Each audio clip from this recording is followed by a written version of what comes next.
The needle went through the muslin and into her thumb, and Charlotte Pruitt did not make a sound. It was the last day of October, and the sewing room at Ashcombe Hall was cold enough that her breath hung visible above the work-basket. Below her, through 2 floors of good gray stone, the house was filling with people who had come for a funeral 6 months, finished and a will 6 months contested.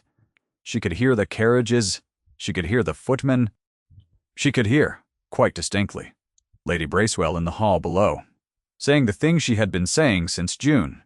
"The seamstress," Lady Bracewell said, in the voice of a woman naming a species rather than a person. "She keeps the seamstress on. A man buries his wife and takes a seamstress into the house, and we are all expected to look at the ceiling." Charlotte pressed her thumb against the seam so the blood would not reach the muslin. She had heard worse. She had heard it in Bath, and she had heard it in Lyme, and she had heard it in the shop on Cheapside where she had spent 4 years learning that a woman with a needle in her hand is furniture that has been taught to answer. The gown in her lap was not hers. It belonged to the late Duchess of Ashcombe, and it had come down from the attic that morning in a trunk that smelled of cedar and camphor. And Charlotte had been told to alter it for Miss Delphine Rowan, who would be wearing it at the ball on the 2nd of November. Because Miss Rowan was going to be the next Duchess of Ashcombe, and it was thought a graceful gesture. Charlotte turned the hem toward the window light. There was something sewn inside it, not a weight. Hems were often weighted with lead shot or coins to make the fabric hang true. And she had cut 100 of them open, without a thought. This was flat.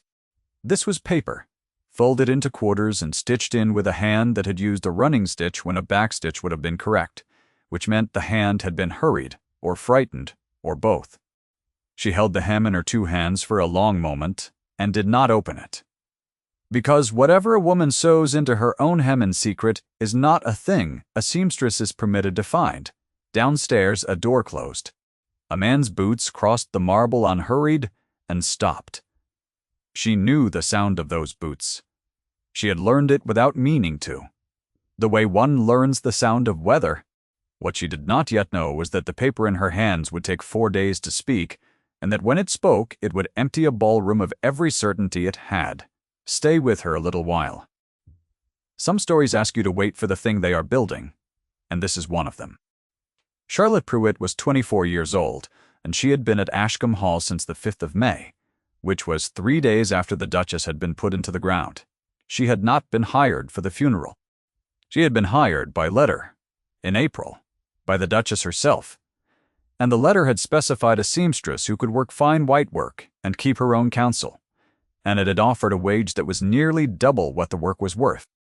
Charlotte had read that letter 4 times in the room above the shop in Cheapside, and had decided that a woman who overpaid for silence was a woman who had a use for it. She had arrived on the 3rd of May. The Duchess had been dead for 1 day. Nobody at Ashcombe had known what to do with her. The housekeeper, Mrs. Seppers.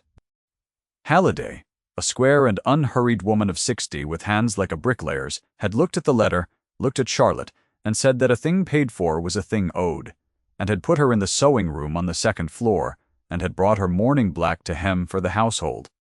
That had been 6 months ago. The black had long since been hemmed. Charlotte was still in the sewing room. She understood perfectly why.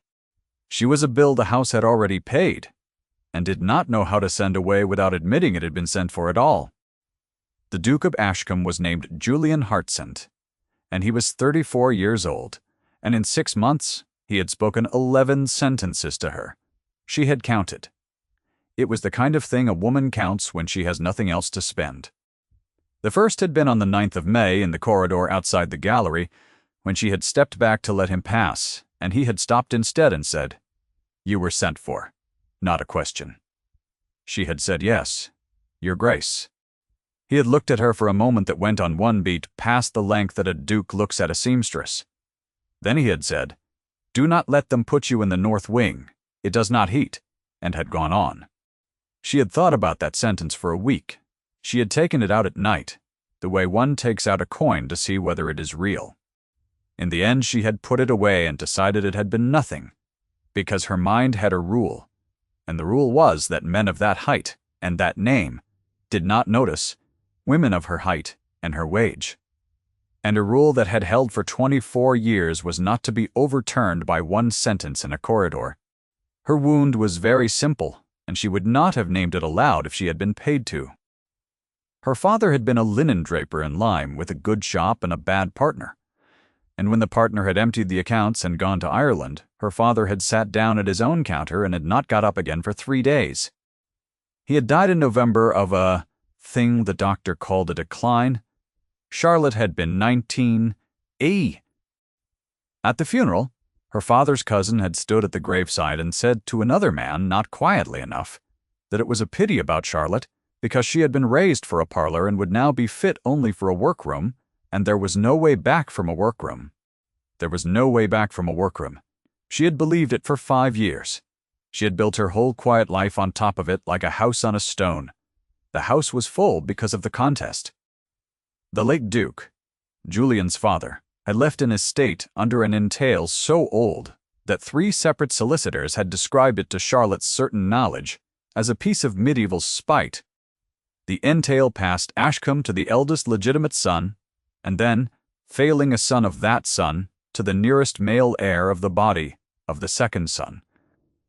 Julian had no son. His wife, Marianne, Duchess of Ashcombe, had died in April after 8 years of marriage, and 1 child, and the child had been buried in the chapel yard in the spring of the year before last, at 3 days old, with a stone the size of a hymnal, and the name Thomas Hartsend cut into it. That stone was the reason a man named Gideon Vance had come to Ashcombe. Vance was Julian's cousin on the second son's side, 38, a handsome man with a barrister's habit of saying true things in an order that produced a false result. He had arrived in June with a solicitor and a claim. Failing an heir, Ashcombe came to him. He was not required to be liked. He was required only to be next. And Lady Bracewell, Julian's aunt, who had run the social life of the county for 30 years and considered the Ashcombe title a thing she had been given a share in at birth, had looked at the arithmetic and had made her decision. The estate needed a son needed a wife, and a wife needed to be Miss Delphine Rowan, who was 21, who had £11,000, and whose mother had been Lady Bracewell's dearest friend since they were girls. The ball on the 2nd of November was to announce it. Charlotte had been told to alter the dead Duchess's gown for the living girl who would replace her, and she had said, "Yes, my lady," and had carried the trunk up 2 flights herself, because no footman had offered. She sat now with the hem in her hands and the paper in the hem, and downstairs the house was arranging itself. She did not open it. She set the gown aside, and she went down the back stair to the kitchen passage, and she found Mrs. Correct Halliday counting linen, and she said, "Was Her Grace afraid of anything?" At the end, Mrs. Halliday did not stop counting. "Everyone is afraid at the end," she said. "That is not an answer." The housekeeper set down the tally stick. She looked at Charlotte for a while with the flat, assessing patience of a woman who had been reading faces in that house since before Charlotte was born. "She sent for a seamstress," Mrs. Halliday said, "in April. When she could not stand without help and had not worn a gown in 5 weeks, you have been sitting up there 6 months. Have you never once asked yourself why a dying woman needed sewing done?" Charlotte stood very still in the cold passage. "I asked myself every day," she said. "I did not think I was allowed the answer that," said Mrs. Halliday, and took up the tally stick again. "Is the whole trouble with you, girl?" The 1st of November was the Feast of All Saints, and Ashcombe kept it the way it had kept it for 200 years, which was badly. And at length there was a service in the chapel at 11. Charlotte was not required, and she went, because the chapel yard held the stone she had been thinking about since the trunk came down. She stood at the back through the whole of it. The Duke sat in the front pew with his aunt on one side, and Miss Rowan arranged on the other, and he did not move for 40 minutes, and the whole county watched him not move and read it as coldness, and Charlotte, from the back, watched his right hand. It went to his breast pocket 4 times. Not to take anything out, only to press flat against the coat the way a man touches a wound to confirm it is still there. Afterward the party spilled into the yard in the thin sun. Charlotte went the other way, around the chapel's east end, where the grass was long and the graves were the old ones and nobody stood, the child's stone was there. Thomas Hartsend. 3 days. And below it, cut smaller, a line she had not known was there, because she had never come this close. Buried in hope, she was still looking at it when she heard him. He was standing at the corner of the chapel, and he had been standing there for some time. "You should not be in this part of the yard," he said, his voice low. "No, Your Grace. It floods. The ground is not sound." He came 4 steps closer and stopped at the proper distance, and did not look at her at all. He looked at the stone. "You will ruin your shoes." Charlotte looked down at her shoes, which were worn through at the left heel and had been for a year, and she felt something go through her chest that she declined to examine.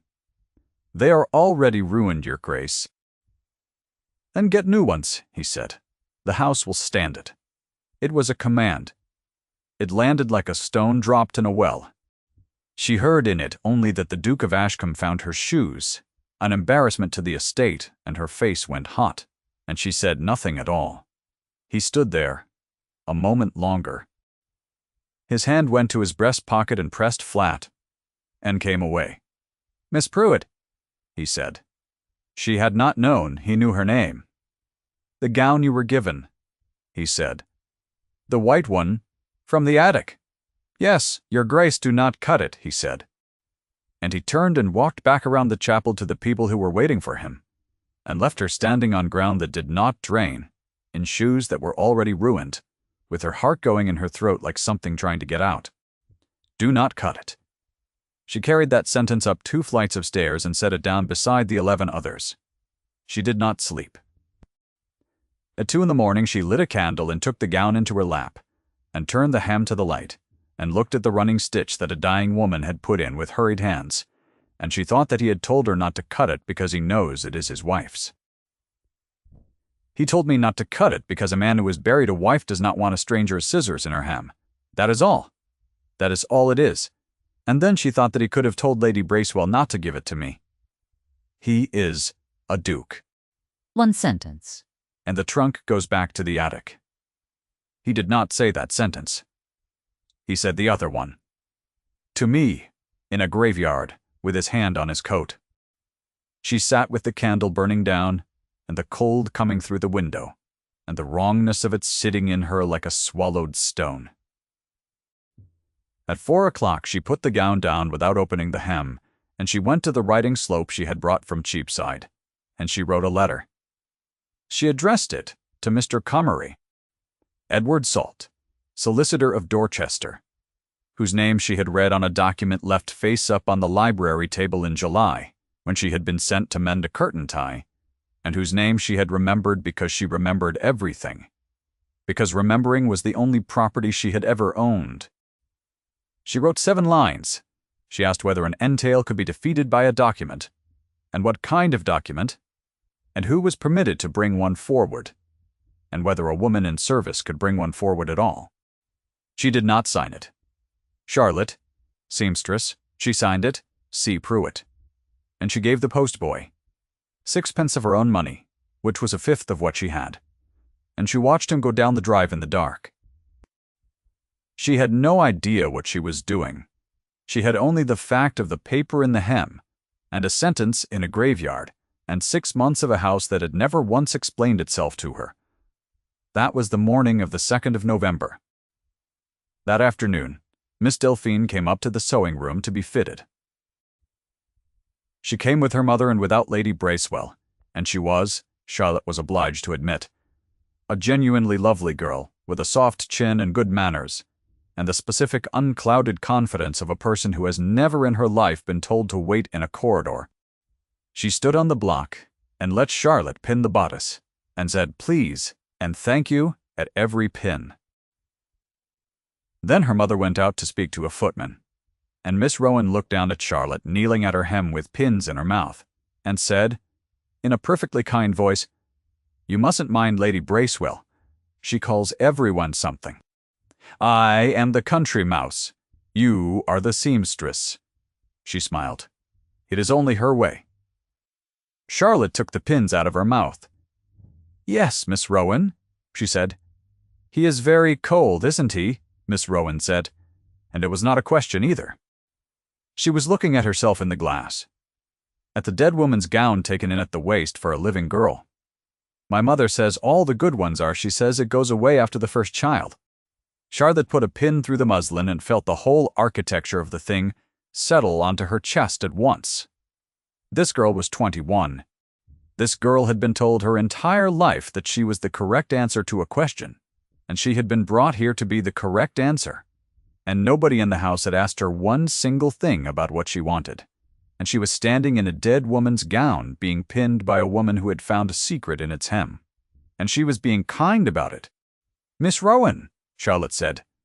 "May I ask you something improper?" The girl's eyes came down, delighted. "Please. Do you want to marry him?" Delphine was quiet for a moment. "I want to be a duchess," she said. "I have wanted it since I was 9. My mother has wanted it since I was born." She smoothed the white silk over her hip with a small, precise hand. "Those are not the same thing, I have noticed." She looked back at the glass. "But I have not decided what to do about noticing," she said. Charlotte pinned the hem and did not cut it and let the girl go down to her dinner. The ball was on the 2nd of November, and the whole county came. Charlotte was not invited, which was correct, and she went anyway, which was not, because Mrs. Bria Halliday sent word at 9 o'clock that a flounce had gone on Lady Bracewell's gown, and the seamstress was wanted in the retiring room, and the retiring room at Ashcombe opened onto the gallery, and the gallery looked down on the ballroom. She had never seen the ballroom lit. 200 candles in 3 chandeliers and 40 more in the sconces, and the terrace doors black behind the glass, and the orchestra in the corner playing something in 3-time, and the whole floor of it moving in white and gold and dark blue like a thing with one body. She stood at the gallery rail with her work basket in her hand, and her plain gray stuff gown on and her hair pinned flat, and she let herself look for exactly as long as it took to find him.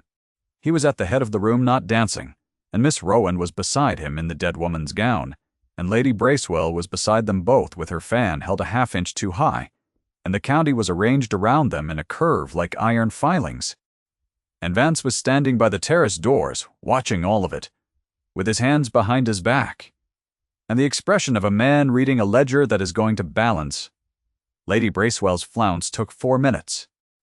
Charlotte knelt in the retiring room among the fans and the shawls and the smell of hot wax and stitched it while the lady stood and talked over her head to 2 other ladies as though she were a table. "Of course he is cold," Lady Bracewell said. "He was cold at the christening, and he was cold at the burying, and he will be cold at the wedding. It is not coldness. It is breeding. My brother was exactly the same. And the girl, Delphine, will do beautifully. She will give him a boy inside 2 years, and Vance can go back to his chambers and his claim and his very tiresome solicitor." The fan moved. "You know what has been said about the other one." "Which other one?" "The seamstress," said Lady Bracewell. Charlotte's needle did not stop. "Sent for by Marianne herself, they say, in April." "Why, nobody knows. And she has been sitting up in that room for 6 months, at a wage I would not pay a governess." The fan moved again, lazily. "It is not what people think. Julian would not. It is worse than that. It is untidiness. It is a loose thread in a house, and I do not care for loose threads." She looked down, then, for the first time, directly at the top of Charlotte's bent head. "Are you finished?" "Yes, my lady," Charlotte said. "It will hold." The ladies went out. Charlotte knelt on the floor of the retiring room with her hands in her lap for 1 full minute. Then she went back to the gallery rail because she had 4 minutes before Mrs. Stress. Halliday would want her, and because she was a fool, and because she wanted to look at him once more from a distance, where looking cost nothing. She was still there when the music stopped, and Lady Bracewell walked to the middle of the floor and asked for the room's attention. It was very quickly given. "My nephew," Lady Bracewell said, "has an announcement which I will make for him because he is a man and men are hopeless." There was laughter. Good, warm, county laughter. "On the 12th of December in this house, His Grace the Duke of Ashcombe will marry Miss Delphine. The room made the sound rooms make. And Charlotte, at the rail, saw two things at once that nobody on the floor could see, because she was above them and they were all looking at each other. She saw Delphine's face in the half-second before it was arranged go absolutely blank, and she saw the Duke of Ashcombe's right hand go to his breast pocket and press flat and stay there. He had not been told. The room was applauding a thing he had not agreed to, and he was standing in the middle of it with his hand over his heart like a man holding a door shut. He looked up, straight up, across the whole lit height of the room to the gallery, where a seamstress in a gray stuff gown was standing at the rail with a work-basket in her hand. He looked at her for 3 full seconds, while 200 people applauded him. Then he looked away, and the music started, and Charlotte walked back from the rail so fast she struck her hip on the doorframe, and did not feel it until the stairs. She was shaking when she got to the sewing room. She sat down on the floor with her back against the door, and she said out loud, to nobody, no, because her rule had held for 24 years, because there was no way back from a workroom, because a man does not look up. She got up off the floor, and she lit the candle, and she took the gown into her lap, and she picked out the running stitch with the point of her needle, 1 loop at a time, for 11 minutes, until the hem came open and the paper came out into her hand. It was a marriage license. Not the Duke's. Not the Duke's. It was dated the 4th of September in the year 1811, which was 11 years before Julian Hartsend had married Marianne, and it recorded a marriage solemnized at a church in Gretna Green in Scotland, between Gideon Vance, bachelor, and a woman named Alice Mowbray, spinster. Folded inside it was a second paper, a baptismal record from a parish in Kent, dated the 2nd of June, 1812. A boy, 9 months after the license. Father, Vance. Mother, Alice Vance, formerly Mowbray. And folded inside that, in a hand that shook so badly, the lines climbed off the level, 4 sentences in the late Duchess's writing. Alice was my maid. He married her in Scotland, and he left her in Kent, and he told her the marriage was void. It is not void. Scotland is not void. If Vance takes this house on the claim that Julian has no heir, let him first explain to the world where his own is. Charlotte sat in the cold with 3 papers in her lap, and understood, with a completeness that made her mouth go dry, exactly what she was holding. Vance's whole claim rested on being a gentleman of unassailable standing next in line under the entail. It rested on his name being clean. A secret Scottish marriage and an abandoned wife and a living son in Kent did not defeat his claim in law. Nothing defeated an entail in law. An entail, however, is a document, and a house is a county, and a county is people, and a man who is exposed before 400 of them as having buried a living wife under a lie does not get to walk into the drawing room and take the roof off a widower's head. The Duchess had not found a legal weapon. She had found a social one. And she had known she was going to die before she could use it, and she had sewn it into her own hem. And she had sent, in April, for a seamstress. She had not sent for a seamstress. She had sent for the one person in England who would be given that gown and would have to open that hem. Charlotte put her face in her hands and sat there for a long time. Salt's reply came on the 4th of November at 11 in the morning, and it was 2 paragraphs long, and it said in the flat, unhelpful prose of the profession that no document defeats an entail properly drawn, that a claim under an entail is not vitiated by the claimant's private conduct, and that any person, of any station, is at liberty to lay any true document before any person willing to look at it, the law having no opinion whatever on the social standing of the messenger. Any person, of any station. Charlotte read it 4 times. Then she folded it, and put it with the other 3 papers, and went down to find the Duke. He was in the library, alone, at 9 o'clock that night, which she knew because she had spent 6 months learning the geography of a house the way a prisoner learns a wall. The library at Ashcombe went floor to ceiling on 3 sides, and the fire was down to red, and there were 2 candles going on the table beside him, and he was not reading. He was sitting with a small object in his hand, turning it over. She saw it before he closed his fingers. A child's christening cup, silver, the size of an egg cup with a dent in the rim. "Your Grace!" He did not startle. He set the cup on the table beside the candles, face up, and did not put it away, which she understood later was the whole of it. "Miss Pruitt, I have opened the hem." The stillness that came over him was not the stillness of a man surprised. It was the stillness of a man who has been waiting 6 months for a door to be knocked on, and has just heard the knock. "Sit down," he said. She did not sit down. She put the 4 papers on the table between the candles and stood with her hands at her sides. He read them. It took him a long time. The fire dropped in on itself once and neither of them moved. When he had finished, he did not look up. "She sent for you," he said. "Yes, in April." She would not tell me why. His thumb moved once against the edge of the license. She said only that she had done one useful thing and that I would find out what it was when I needed it. And I said, "Marianne, tell me."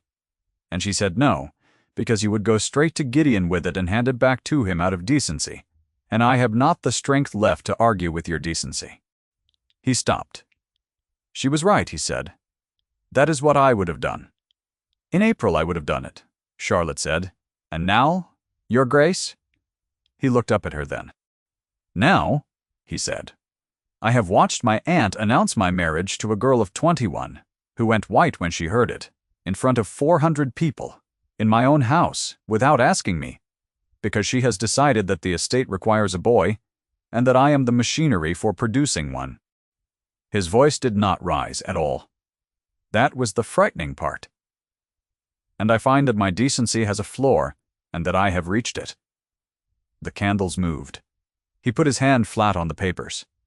Thomas lived 3 days, he said. That was all.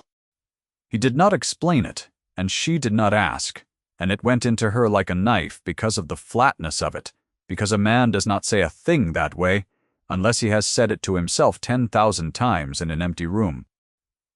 They tell me he was not owed to me, he said. They tell me the line requires a son, and I must go and get one, and they are correct. And every time my aunt says it, she is correct, and I have not been able to make one single person in this county understand that I buried him in hope, and I do not intend to bury the hope as well. His hand pressed flat. You are the only person in 6 months who has come into a room and put something in front of me, instead of taking something out. Charlotte stood in the firelight with her heart going, and her hands at her sides, and did not trust herself to speak. Your shoes, he said. Your Grace. In the churchyard, I said. Get new ones. He looked at the fire. I have been told since I was 9 that I speak to people as though they were regiments. I meant that you were standing on wet ground in November, in shoes with no heel, and I could not think of a single way to say so. That would not cost you your dignity. So I said the cheapest thing, and it cost you your dignity anyway. He stopped. It was, she realized, the longest speech she had ever heard him make, and it had been about shoes. Sit down, Miss Pruitt, he said. Please. She sat down. They were 4 feet apart across the corner of the table. The christening cup sat between them, with the dent in its rim catching the candlelight. What do you want to do? He said. It is not my place to say, Your Grace Charlotte. She stopped breathing. He had said it the way a man sets down something heavy. Not softly. Deliberately. The way you say a word you have been carrying in your mouth for a while, and have finally decided to spend. What do you want to do? He said again. And she found that her hands had come together in her lap, and that her voice, when it came, was perfectly steady. I want to give it to Miss Rowan, Charlotte said. He did not move. She stood on my block yesterday and told me she had wanted to be a duchess since she was 9, and had noticed that it was not the same as wanting you. Charlotte's chin came up. She is 21. Everyone in that ballroom has told her she is the correct answer. Nobody has told her the question. Your Grace, if you break this off, they will say you jilted a girl in her mother's hearing, and she will carry it for 10 years. If your aunt breaks it off, she will not. If Delphine walks away from you in front of the same 400 people who were told she had been given to you, she walks away a woman with a mind, and Vance walks out of the same room, a man with a wife in Kent. The fire ticked. You would hand the weapon to the girl who is meant to replace you, he said. Charlotte looked at him. There is nothing to replace, she said. I am the seamstress. And the Duke of Ashcombe leaned forward in the candlelight and put his hand on the table 3 inches from hers, and did not close the distance, and said, very low, that is the only lie you have told me. Charlotte did not move her hand. She was aware of it. Entirely. All of it. The 4 feet of air, the 3 inches of table, the heat of the fire on the left side of her face, the fact that her heart was audible in her own throat, the fact that his hand was not steady, the specific unbearable knowledge that if either of them moved 1 inch, the whole architecture of 6 months would come down. Neither of them moved. I have wanted to say your name since the 9th of May, he said. I have not permitted myself because you are in my house at my wage, and I have watched what this county does to women. It decides about, and I would not do that to you for the pleasure of saying a word. His hand stayed where it was. You may go now. If you stay, I am going to say more than I can take back. Charlotte stood up. She had her hand on the library door before she stopped, and she did not turn around, and she said, I have counted every sentence you have ever said to me. There were 11. I took them out at night to look at them like coins to see whether they were real. Her hand was flat on the door. They were real. I'm going upstairs now, Your Grace, because if I turn around, I will not be able to give this to Miss Rowan, and she is the only one of us who has been told nothing at all. She went out. She did not sleep that night either. She gave it to Delphine at 8 in the morning on the 5th of November, in the sewing room with the door open, which mattered.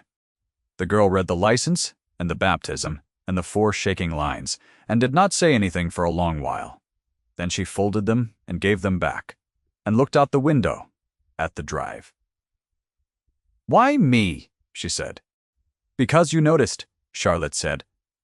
Delphine turned around. Her chin was up and her eyes were wet, and her voice was absolutely level. My mother will never forgive me. No, Charlotte said. Probably not. That is the first honest thing anyone in this house has said to me. The girl laughed once, and it was a small, ugly sound, and it was the sound of a person becoming somebody. Everyone else has been telling me I am lucky since the day I arrived. Miss Pruitt, do you know what I would like? I would like, once, to be the one holding the paper.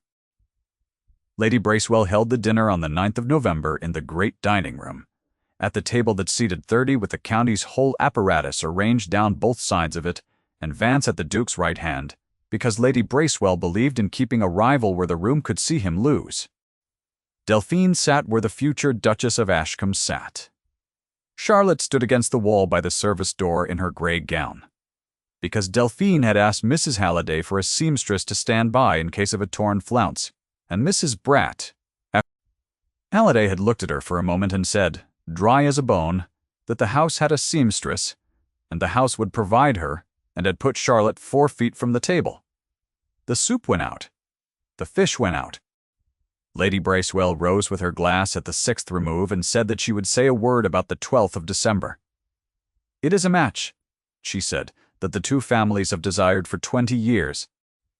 And I will say, because it is All Souls in this house still, that this is what Ashcombe requires. An heir, not a claim, not a cousin at the door with a paper in his hand. She did not look at Vance. She looked at everyone who was looking at Vance, and not a house full of loose threads and seamstresses. A son Ashcombe requires a son, and Delphine will give it one, and the rest of this unpleasantness can be forgotten. She raised her glass. Delphine stood up. She was 21, and she was wearing the dead Duchess's gown, and she stood up at a table of 30 in front of the entire county, with her hands flat on the cloth. No, she said.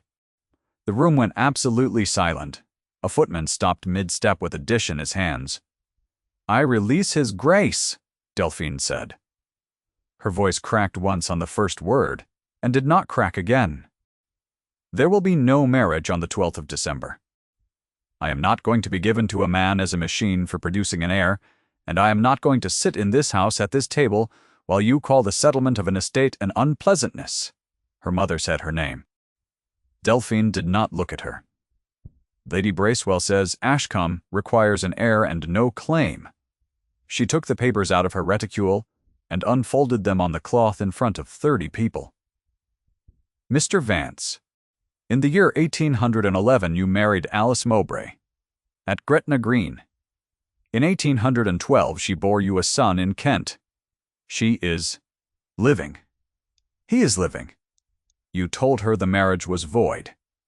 It is not void. The whole length of the table turned. Vance did not move at all for a full second, and in that second Charlotte, 4 feet away against the wall, watched a barrister's face perform the only calculation it had left, and lose it. "Where," he said, "did you get that?" Which was, of course, the answer. Everyone at that table heard it. He had not said it is a forgery. He had not said, "Who is Alice?" He had asked where it came from, and a man only asks where a thing came from when he already knows what it is. "From a woman who is dead," Delphine said, "and who was better than all of you." Lady Bracewell had gone gray. Her fan was in her lap. Her fan had never once in Charlotte's 6 months been in her lap. "That paper," she said, "was in a hem. That gown came out of my sister-in-law's trunk. That gown went to the sewing room." Her head turned. Her hand went up, and it was shaking, and she pointed the length of the table at the wall by the service door. The seamstress opened it. "She has been up there 6 months, and I said to Cordelia, I said, there is a loose thread in this house." And the Duke of Ashcombe stood up. He did not raise his voice. He did not strike the table. He set his napkin down, and he came around the end of it, and he walked the whole length of that room, past 30 people, past his aunt, past the pointing hand, to the wall by the service door where a woman in a gray stuff gown was standing with a work-basket at her feet. He stopped in front of her. He offered his hand. Charlotte, who had believed for 5 years that there was no way back from a workroom, looked at that hand for the length of one breath in a silence you could have heard a pin drop into. She put her hand in it. He turned to the room, and he said, level, in the voice a man uses to read a lesson, "Miss Pruitt did what my wife asked. She stays. I mean to marry her." 8 words in the second sentence. Nobody in that room ever forgot them. And then he did not say anything else, which was the thing that finished it. He did not defend her. He did not explain. He did not humiliate his aunt, who was standing at the head of her own table with her fan in her lap, and her mouth open, and 30 of her friends, watching her discover that she had spent 6 months being wrong at the top of her voice. He simply stood beside Charlotte and held her hand, and let the room do its own arithmetic. The room did it. Old Sir Henry Morrel, 71, who had known Julian since he was in short coats and had said nothing all evening, put both hands on the table and got slowly to his feet, which at his age was a speech. Then Delphine's mother, who had not moved, reached over and put her hand on her daughter's shoulder and left it there. Then Delphine herself, standing in a dead woman's gown at the place where the future Duchess sat, began, quite deliberately, to applaud. Vance left the house that night. His solicitor wrote from Dorchester on the 14th to say that his client had withdrawn his claim under the entail, and had gone into Kent on a private matter, and Mr. Fershon Knowles. Salt, who had never met Charlotte, and never would, added a single line at the bottom in his own hand, which she kept. The law has no opinion on the standing of the messenger. I find that I have one. Lady Bracewell went to Bath on the 20th. She wrote to her nephew in December, a stiff, short letter, and in the 4th line she asked after Miss Pruitt's health and used her name, and spelled it correctly. It was from her, an entire cathedral. They were married on the 12th of December after all, which Mrs. Halliday said was thrift and not sentiment, and which everyone knew was both. Delphine came, and stood up with Charlotte, and refused 3 offers before the spring, and went to Italy in April with her mother, who by then had told the story at 4 dinners with herself, an improved role which Delphine allowed, because she had discovered that she did not need the room to be accurate about her. It snowed on the 12th. It snowed all that week. The good slow snow that comes down without wind and stays. That night, after the small dinner and the small toast and the last carriage down the drive, Charlotte came into the library in her own gown. Not white, not the dead woman's. A soft green thing she had cut and sewn herself in 11 days, and found the fire going, and her husband standing at the black window, watching the snow come down over the chapel yard. He had the christening cup in his hand. He did not put it away when she came in. That was the whole of it, and she understood it perfectly, and she came and stood beside him without a word. They looked out at the snow for a while. "He is out there," Julian said. "Yes, I do not want him tidied. Everyone wants him tidied. My aunt, the solicitors, the whole county. They want him folded up and put in a drawer so that the estate can get on." Charlotte took the cup out of his hand. She turned it in the firelight, the small silver thing with the dent in the rim, and she thought about a woman who could not stand sewing a hem with a running stitch because she had not the strength for a backstitch, and sending for a stranger. "Then we will not fold him up," she said. "He goes on the shelf where you can see him. And I will dust him myself, and if anyone in this county asks me what it is, I will tell them." Julian looked down at his wife. "You will tell them," he said. "I will tell them," Charlotte said. "I'm not the seamstress anymore. I am the woman who opened the hem." He laughed. It was not much of a laugh. It was one breath out, and it caught, and it turned into something else halfway. And he put his hand over his eyes, and stood at the black window with the snow coming down and his shoulders going. And Charlotte set the cup on the shelf where he could see it, and put her arms around him and held on while a man who had not been allowed to for 18 months finally did. Later, much later, when the fire was down to red, and the snow had covered the drive and the chapel and the long grass at the east end where the ground does not drain, she stood alone at the window with her hand flat on the cold glass. Somewhere upstairs, the white gown was folded in tissue in a trunk, and its hem was open, and it would never be sewn shut again. On the shelf, the small silver cup caught the last of the firelight and held it. Thank you for staying to the end of this one. If Charlotte's story sat with you, leave a word about the moment it turned.